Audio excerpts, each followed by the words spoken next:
They wrote. The children are pale and carry backpacks. Their parents drag their suitcases. They painted. He often drew very high mountains, which he never saw. They created. He was sitting there and just philosophizing and at the same time reading and sketching. They hoped. He tried to prepare us for the world after the war. These children found another world, a better world than the hell in which they lived. Tonight, Vedem. As just about any parent can tell you, give a child the right setting, give them love, the support of a good home, instill them with self-confidence, and they can do, well, just about anything. But what happens when the tables turn? When a youngster loses everything and finds himself in a situation neither he nor mom and dad ever planned for? Tonight's show is about how one boy, the son of an upper-middle-class European family, responded when he faced some pretty big problems. Even though times got tough, at 13 years old, he wrote a novel. At 14, he was creating abstract paintings. At 15, he wrote essays on philosophy. And every week, he edited a magazine. Industrious? You bet. And if you're wondering what sort of problems he had, well, this boy, Petr Ginz, lived in a concentration camp. We know what happened in those camps. You may even know that among the murdered were 1,500,000 children. But that grim fact is just the background, because our story tonight is a tribute to children who fought back against all odds, and they fought with the tools their parents had given them: courage, ethics, optimism. Now, in Peter's case, we're lucky enough to have proof of his work, as well as friends and family still alive who knew him. But most importantly, we've got this. It's called Vedem, a secret magazine that Peter and his friends made while they were imprisoned here in Terezín. A secret magazine because if the Nazis had ever found out these kids were making it, they would have been killed on the spot. And it's a precious thing, Vedem, because there's only one copy each, and that's because the boys made it themselves every week by hand. Whether they typed it, whether they did its artwork, or whether they wrote its poetry and articles by hand. And its editor was Petr Ginz. He was just a marvelous, intelligent, bright kid. There is no question that he was an exceptional boy. Petr Ginz was my brother, and we were very close, and I loved him very much. Petr Ginz grew up in Prague, capital of what was then Czechoslovakia. And before the Second World War, this was one of the richest countries in Europe, the only stable democracy in the region. But in 1939, Adolf Hitler's troops entered Prague. It was the end of Czech democracy. It would be worse for its Jews. We couldn't shop. We couldn't walk out onto the street. Suddenly, we couldn't ride the trams.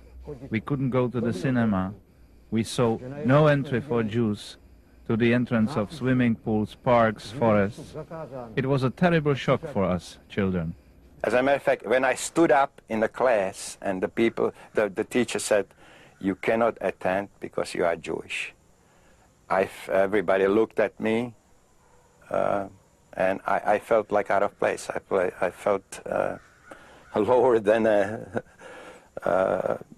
you can't imagine. It's just a terrible feeling. 15,000 Jewish children were tagged with the Yellow Star and then deported to Terezín, an old army barracks town. And what did those children find here? It was real appalling. You see the moaning, you hear the moaning, the people, some people dead on the, on the bed, just covered with a blanket. Understand this. Terezín was a town built for around 4,000 people. But as a Nazi ghetto, there were up to 50,000 people here at a time, using 900 toilets. living on a starvation diet, dying of disease. 140,000 people came through here, 33,000 died here. 87,000 were shipped to the east, to Poland, where 90% of them were murdered. And so we wonder, how in God's name do you teach children in such a man-made hell? How do you teach them right from wrong? We had lost absolutely everything that had made us happy as children. And so we attached ourselves to Walter Eisinger, our counselor, who gave us so much attention. All I know is that we had a very enthusiastic leader, which was Professor Eisinger, and he just suggested to us that we run our own affairs. And then from one of the boys came a suggestion maybe that we should write our own newspaper. And so they did. One icy November night in 1942, in a crowded room where 65 boys were huddled together, a batch of papers they called a magazine was laid on a table. They called it Vedem, which in Czech means in the lead. Everyone gathered in the room around the table and on their bunks because there wasn't enough space. And then, one after another, the boys came down to read the articles each of them wrote. If the SS had found them making, or even reading this magazine, they would have been shot immediately. But they made it anyway. They wrote, they drew, and they hoped, and their solace was in the creative activity. And they founded another reality than in Terezín. They founded another world for themselves, and they lived actually in another world. And in this they found consolation, I think.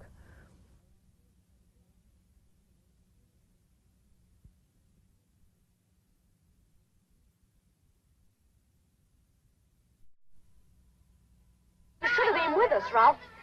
There was lots of blood. You should have seen it.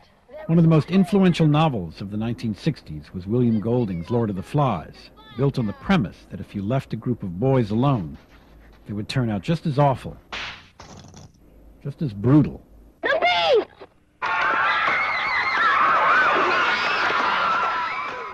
As adults sometimes do. That was fiction. But Sidney Tausig in Huntington, New York, knows something different about boys left on their own. So does Leo Lowy in Hackensack, New Jersey. So does George Brady in Toronto. And in Prague, Kurt Kotoch remembers a time when food was short in Terezín, and the boys were nearly starving. I don't mean hungry because they missed a meal or two. I mean starving. I remember Zdeněk Ornes telling me how in the courtyard where we used to play football, there was a pear tree, and he was asked to guard it for the kitchen. And so he was standing there all night, no one around.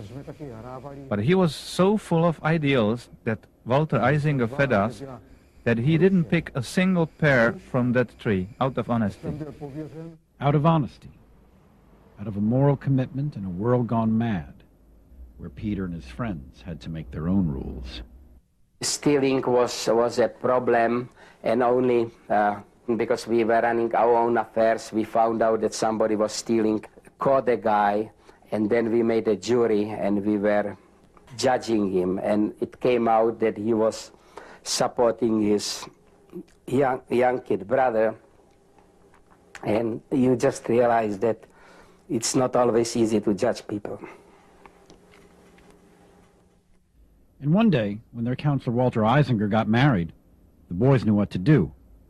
Every single boy saved up his only bread roll of the week and ground them up, put our 10 grams of sugars each, and mix it up, made a concoction, and made a wedding cake for them. And this was a cake which we presented to them as a wedding present. Walter Eisinger had been trained as a teacher, but the Nazis forbade the teaching of children in Terezín. So Professor Eisinger was just a counselor, right? Wrong. Teaching was definitely forbidden by the Germans. And what we did, that certain amount of boys had to go to work, and a certain amount of boys would stay in the room.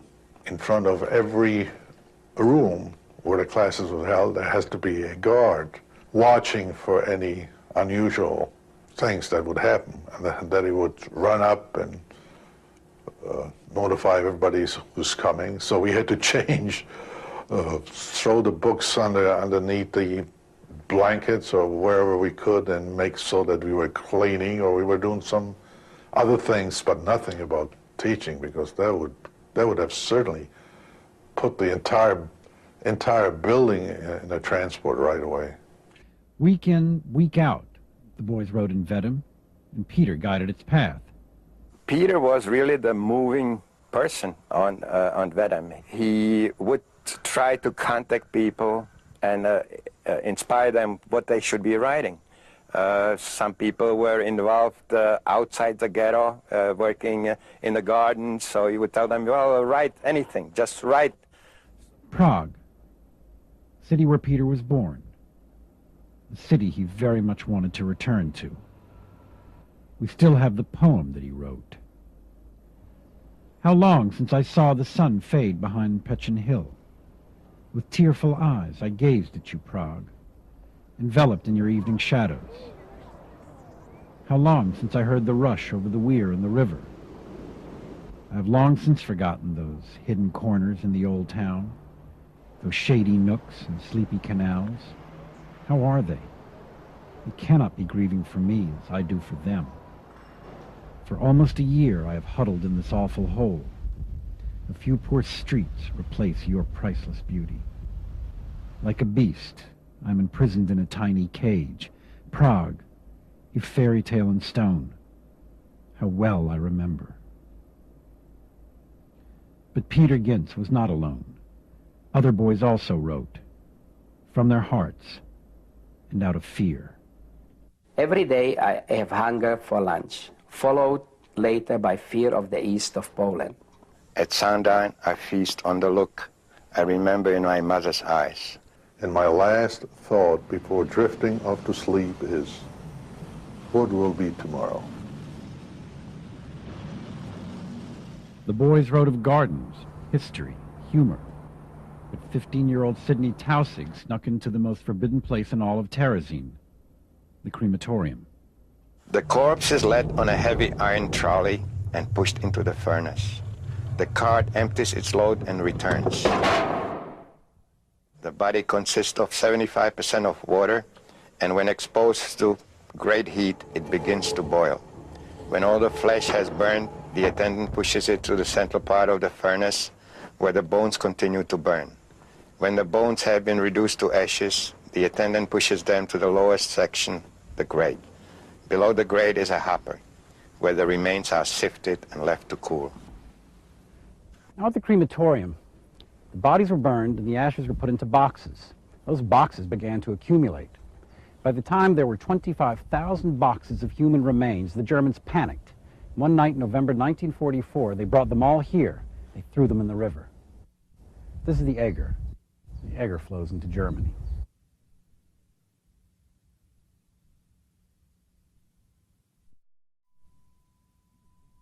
Peter Ginz came from a mixed family. His mother wasn't Jewish. And because of that, his sister Hava wasn't deported to Terezín until her 14th birthday. There are already 2 years that I haven't seen him. And he grew up very, very much, and he was very, very thin and very pale and very tall. With their parents far away, Peter and Hava reforged their own bonds. He played the role of the tutor more, and I was playing the role of the mother more. I was very, very concerned about his health. I was concerned about his cleanness. He brought me something when I was ill. He gave it through the window in the hospital, and I didn't want it. I said to him, you must eat it. You are so thin and so pale. It's very, very important for you to have some more food. The artwork Peter Ginz made in Terezín still survives. Sometime after the Second World War, his father gave it to Yad Vashem, Israel's Holocaust Museum. And every once in a while, Chava comes to visit her brother's paintings. My father never told me because all the subject of my brother's fate was a taboo in our family after the war. He thought, now I think it wasn't the right thought, but he meant it well. He thought that when we shall not speak about Peter, we will not suffer so much. He often drew very high mountains and steep mountains, which he never saw in reality. Why do you think he was intrigued by high mountains? I think it's the same reason as he was intrigued by sailboats, because it somehow expresses his longing for freedom. But back in Terezín in 1944, freedom was getting farther and farther away, because those transports to the east, to Poland, never stopped. At any given moment, usually in the evening, that's when the lists for the transport arrive. When we found out, some of the boys would run over to the office to see whose name was on it. And then those who found their names, they had to pack in a hurry and get ready to leave. On September 28, 1944, 2,500 names were called for a transport, and one of those names was Petr Ginz. I was voluntarily offering myself to go with him. And I wanted to go with him. I didn't want to stay alone without him in Terezín. And I wanted to, if I may say, protect him, to help him. And I remember the sound of the train. The same whistle till now, even here in Israel.